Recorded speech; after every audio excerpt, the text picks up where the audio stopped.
Hi there, this is Sheena Rowlands and today I'm sharing with you my latest layout for Hey Little Magpie using the Cocoa Vanilla Studio Deck the Halls collection, and in particular this Festivity paper, which off camera I fussy cut the whole wreath out.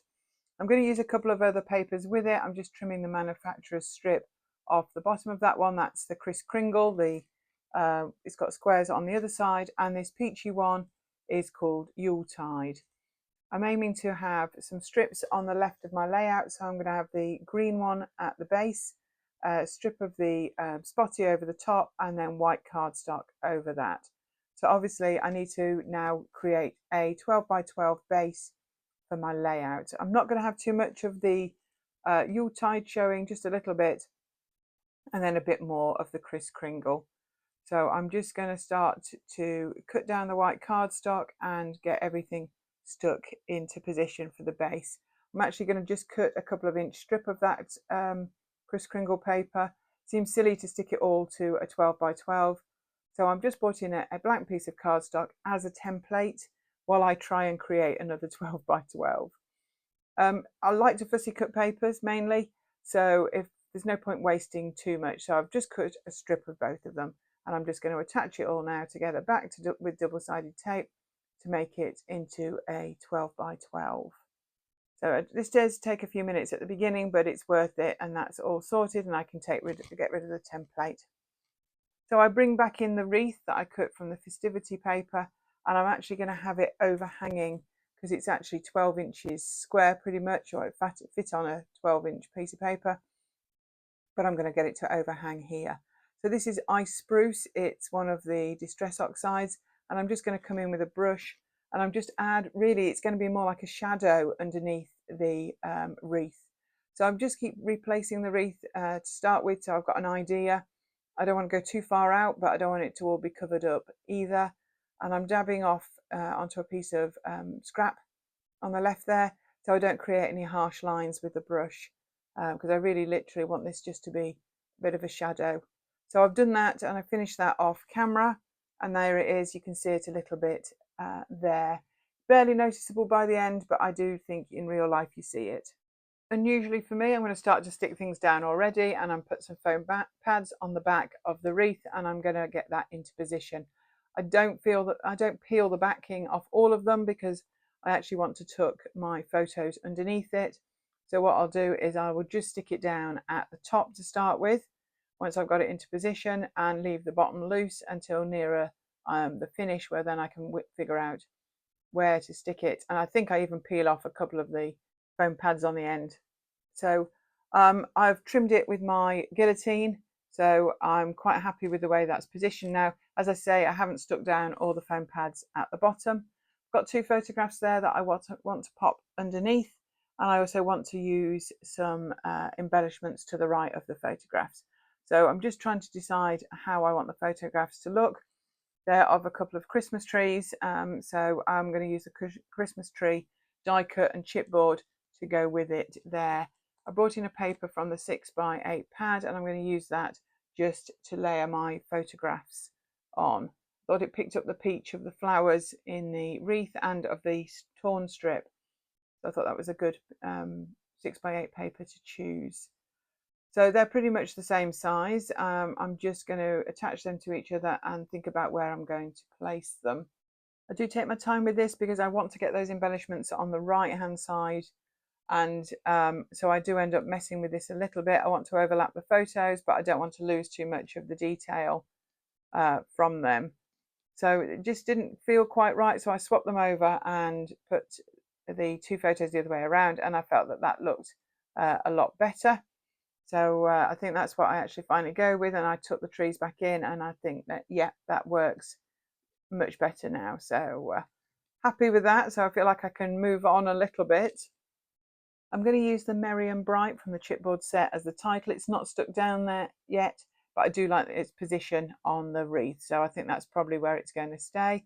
I want to add some ornaments above the photographs, and there's a few choices. There's some die cuts there, there's a chipboard one there, and I'm just seeing what fit nicely in the space. In fact, I fussy cut one from one of the squares from the Kris Kringle paper. So I wanted three. Obviously, odd numbers are best in scrapbooking, so that's what I'll be adding.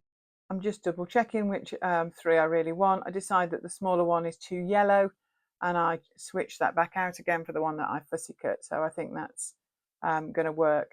I'm just looking, there isn't much space there, but I do like the idea of the decorations hanging above the tree.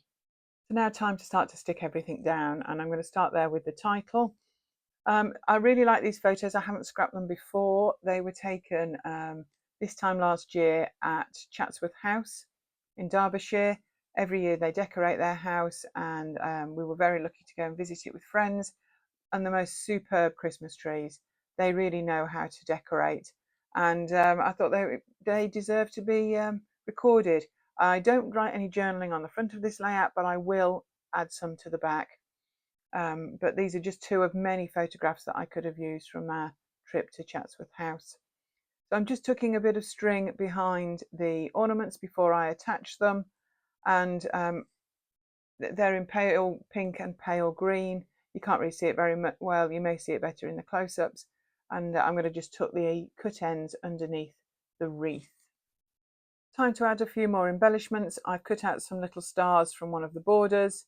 So now that everything, all the big bits are stuck down, I'm going to add a few stars in and around the wreath, around the outside, and a couple in the centre, just to fill any little white gaps. So some were already die cut, and as I say, some I fussy cut from the strip. So I'm not using the blue ones. I'm tending to pick the pinks and the greens and the yellows just to coordinate with the bits and pieces that I've already used. Come in just with some glue dots, really quick way. Adds a tiny bit of depth behind these as well, so they don't feel fully stuck down, which is what the sort of look that I like. And I also, for ease, that's them already in position. Cocoa Vanilla Studio do a pack of florals that go with this collection, Deck the Halls, and I've got a few of their flowers, and I'm going to add them as a little bit of depth onto the wreath. I will say that I did trim some of the white off the die cuts. I find that the white lines around them are a little bit too thick for my taste, so sometimes if I don't like it, I will just trim them down a little bit, which is no big deal. But because I cut the wreath out with only a small white outline, I wanted the flowers to look very much the same. So I really would recommend you check out this collection at Hey Little Magpie. There's new things being added to the store all the time. She's always got all the latest collections available, so do check it out. But it's a really nice Christmassy one without being too over the top. I think it'd be great for scrapbooking any of your photos. If you've enjoyed this video, give us a thumbs up and subscribe to our channel. I'm happy to answer any questions, or if you put them in the comments underneath, and I'll come back to you. So I'm just seeing if there's any more bits of florals that I want to add. There's a few little berries that I took in here and there to continue the pinks and reds theme running all the way around the wreath. Just using some more glue dots there just to get those into place so they're not fully stuck down. And I think then we're pretty much nearly there. I always have a quick look, make sure I've not missed anything, and I bring in some of the puffy stars to decorate the ornaments that I've got there hanging. I add a star to each, and then I bring in some enamel dots from my stash, and I just add some of those just to give a shiny contrast to the center of the photo. To the center of the flowers, sticking with the same colors as well. I've gone with a pale greens and pale pinks and like a peachy color, so it all blends in, but it just adds another dimension to the flowers. So I'm just checking them for size, just putting them over the top. I don't want to cover too much of the flowers up there. So here's my finished layout. Look at all that dimension. I do love a bit, as we know. So this is the finished layout and the close-ups too. Thank you so much for watching. It's much appreciated, and we hope to see you here again real soon. This was Sheena Rowlands for Hey Little Magpie. Bye for now.